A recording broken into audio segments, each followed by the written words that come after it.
1, 2, 3. Hala, nakakatakot. Oh my gosh, may nakita ako. Hi guys! So today, andito tayo sa Brookhaven at ngayon, itetest natin kung totoo ba or fake yung mga secrets nila dito.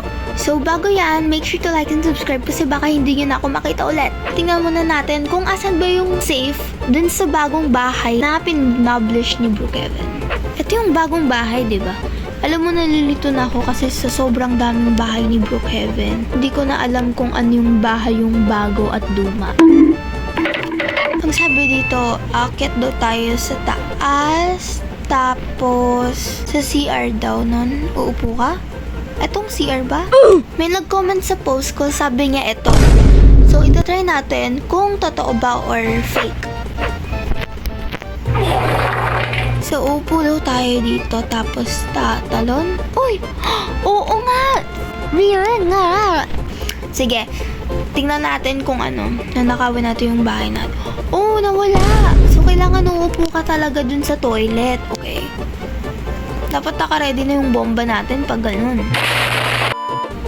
Okay. Boom, panes. So, ito yung... Oh, pala! Okay, ayoko na.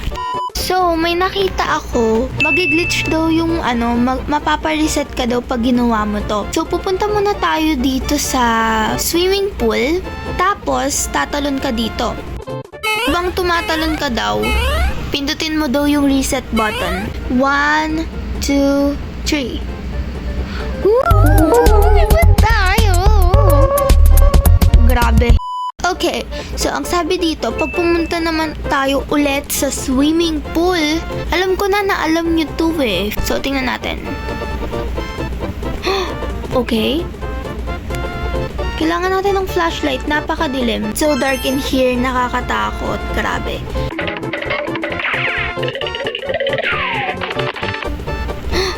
Saan to? Oh my gosh! Siguro dito. Pagbaba natin dito. Okay, dun may room. So, ito na yung ano natin, number 4 natin na secret. Tingnan naman natin yung secret number 5. Let's go!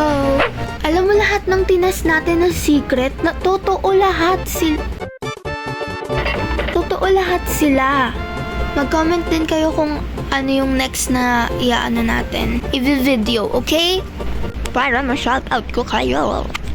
Sabi daw nila, pag pumunta daw tayo dito sa house, tapos sa kitchen, may makikita daw tayong creepy na nakasulat. So, tingnan natin. Hala, nakakatakot. Oh my gosh, may nakita ako. Oh my gosh, tingnan natin. Oh my, what is this? Ano kayang nakasulat? Saglit, ba't hindi ko mabasa? Madison, I apologize for leaving, but was necessary.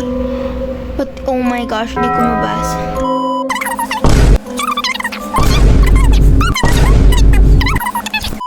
Alam mo, hindi ko siya gets, pero feeling ko may backstory tong nakasulat na letter dito. So, check yun. So, guys, ayan yung mga tips and tricks and mga secrets dito sa Brookhaven. Mag-comment lang kayo kung gusto nyo ng madaming ganon.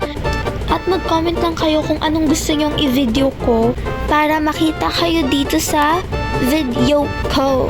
Thank you for watching, guys. Please don't forget to like and subscribe para makita nyo ako ulit. Bye!